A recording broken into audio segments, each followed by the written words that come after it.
Good morning. Thanks again for joining the Emancipate Show. I'm your host, Kel. Please do like, share, and subscribe, and drop a comment below. All right, so I'm gonna talk about what's the name? A couple of things today, and when it comes towards literacy and financial literacy, I don't expect a lot of people to flock to a video like this. So maybe I get 5 or 8 views or so. I'm okay with that. But couple of things that I want to address when it comes towards money is this, right? Growing up as a kid, you hear more about your parents will force religion more on you. They will force going to church, but they'll never actually say, "Hey, let me teach my kids how to make money and build wealth." I know a lot of us is not born rich, or as they say, we're born with a silver spoon in our mouth. But if we change our lifestyle of how we live, a lot of us could gain money. A lot of us want to live the lifestyle of the rich and the famous, but we have to make the sacrifice. We have to make the sacrifice in order for us to get there. So if you're if you're pretty much living in any walks of the world, I would highly recommend to get life insurance, especially if you're in the game, as so if you're on the block or anything that you do. Always make sure that if you're going to play the block, get life insurance, because GoFundMe is definitely not going to bury you. GoFundMe could barely pay for a funeral. A funeral is about, well, a normal funeral probably about 10 bands. And a good funeral is probably about $20,000. So if you're gonna play the block, I would highly recommend get life insurance. All right, with that out the can be way. prosperous together. It's so true. Like honestly, like let's break this down for a second. Did you know that there's $1 million in every single person's family? Right now, you probably have 4 family members who are literally paying about mortgage or rent 1,500. Well, this is New York, so to $2,500. I live in $1 million home. Do you know if y'all just sacrificed just 4 years together, y'all put a deposit and just paid the mortgage together and put the rest of the money that y'all was paying regardless to the side, then you guys could refinance the property and then go buy something else. Mm-hmm. Do you see what I'm saying? But it's like we have to work in unity and togetherness. You know what I mean? When I first bought my home, we have a rule in the family. No one is allowed to buy something that all of us can't afford individually. So yeah, I was living in an apartment that my sister could afford until we all could afford $1 million property. I couldn't drive around in a Maserati until my entire family could afford one. And so that's important. Like we have to get together.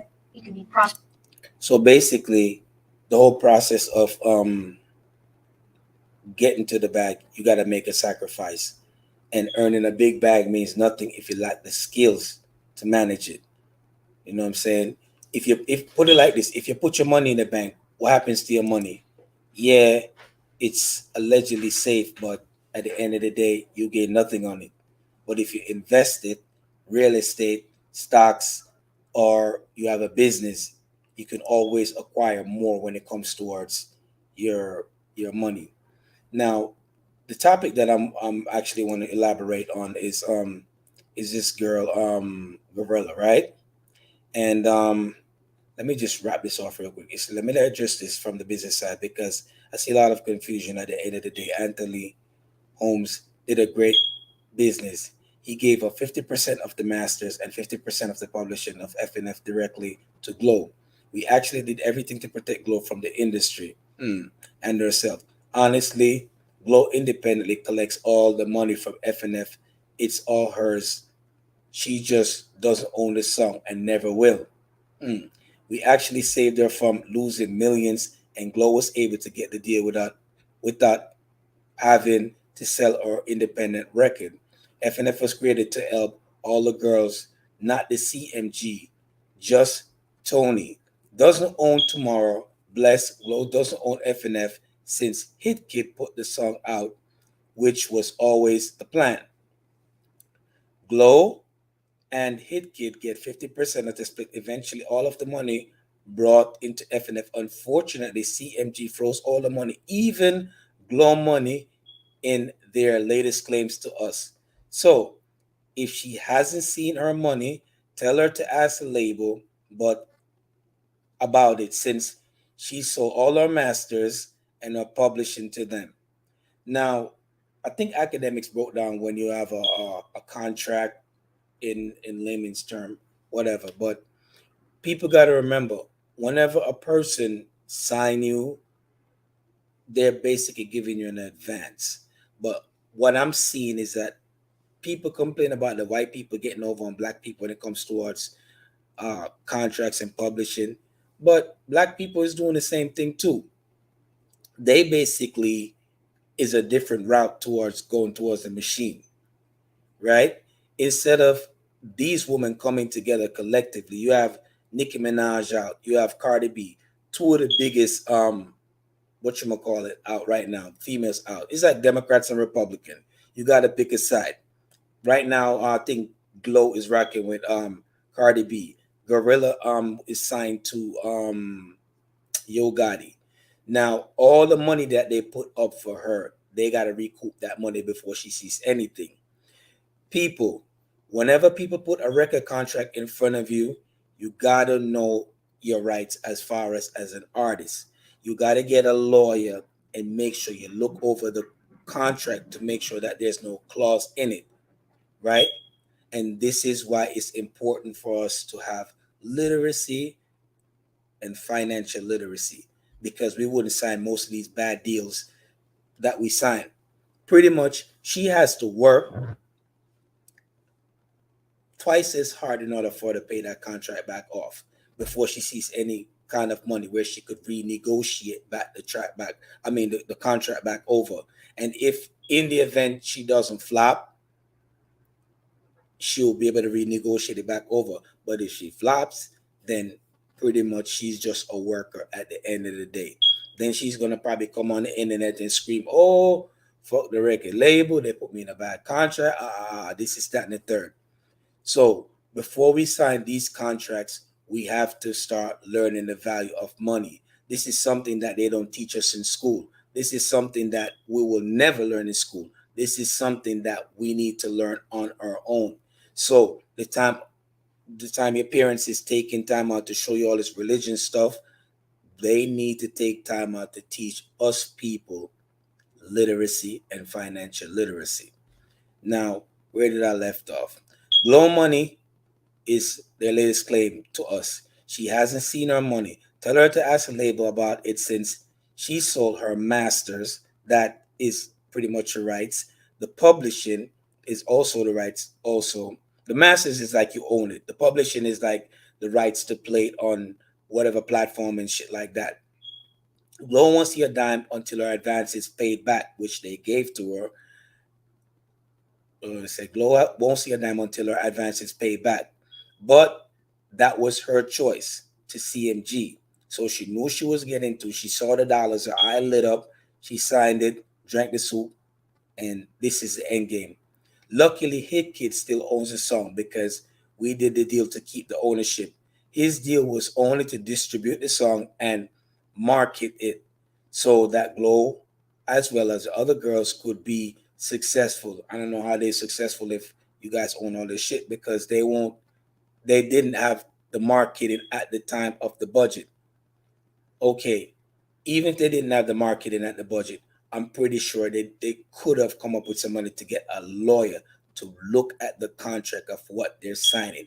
Now, all these streams and all these different things that the song get involved in, they won't make a dollar off of it if they don't pay back what they negotiate. Hitkidd paid for everything out of pocket, not only for F.N.F, but for every song Hickey put out until we switched up using the budget that we have for an album, not F.N.F, which was used to make sure the girls was good. I don't see how they're good and y'all own their shit. And it says, this is what happens when you open doors for people. This is like you owning a slave and you're selling a slave to somebody else. And this brings me back to my point. People complain about what the white people doing. Oh, they're the machine, but black people are doing the same thing too. which we used to make sure the girls was good.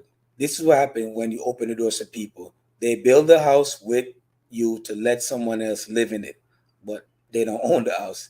But this won't stop us from doing great business deals and creating a pipeline of successful for Memphis. This will definitely get handled, and it was a pathetic way for a black man form. I don't know what that's supposed to mean. Anyway, long story short is this, right?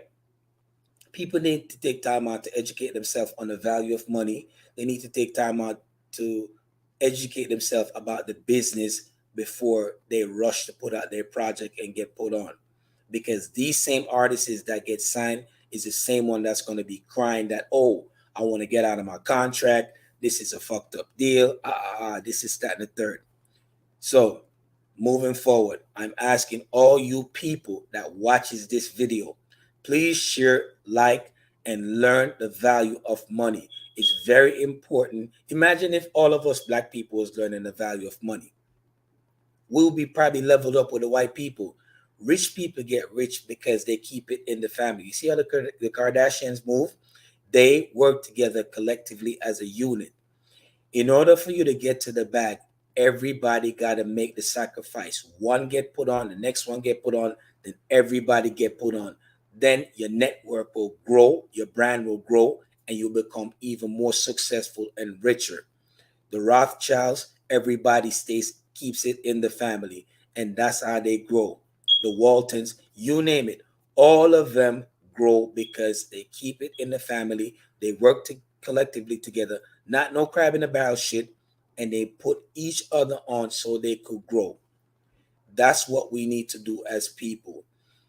Owning a brand in America is very important. Ownership is good. If you're not owning, you're pretty much a worker. So learn to own your stuff and stop selling your stuff for crumbs. Because as soon as you make a brand, these people come with a bag, they buy it, pretty much you're out the gate. You feel me?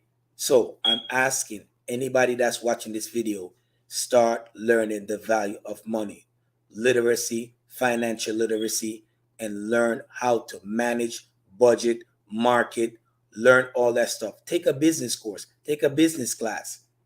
Listen to some of the greats. Listen to Warren Buffett. Read Rich Dad Poor Dad. There's plenty of books and all these things that we get involved with, because most of the time we buy things that have no value. If we buy a car, it doesn't have a value. If we buy clothes, it doesn't have a value. The only thing that has a value is if you buy a stock and if you buy a house, or if you have a vehicle that you use for a business. Those are the things that value. So when you see people flashing all these brands and stuff like that on TV, it has no value. We worship things that don't have no value. The minute the iPhone comes out, people run and go buy it. $800, $700, $100. And then 6 months later, how much is it worth? $200, $300. If you put insurance on your phone, right? I'm gonna give you an example. If you put insurance on your phone, right? You put insurance on your phone. The phone is what? $1,200. By 6 months, the phone will lose value. What's the sense of keeping insurance on it? You could just buy for the a less amount. Another thing, if you buy a vehicle, you buy the vehicle is what? $30,000 or so. You have $5,000 in the bank. You're broke because the vehicle, the loan that you have is worth more than what you have in the bank. So you're still in the red. So if you buy real estate now, you're putting money towards something that you will later on own. You feel me? So we need to start educating ourselves. And I'm not a financial advisor. I'm just trying to say, take time out to learn the business, learn the stock market, get life insurance, and put a value on yourself where you don't sell yourself short. Because black people are the biggest spenders and we're the brokest. You understand? We need to change the narrative of that. Stop dying and leaving a bill. Leave a will. You understand? They make money off all of us people because we're the biggest buyers and we've lost all these things that have no value. So, my word for the day is learn literacy and financial literacy. Know your value. Over and out, man.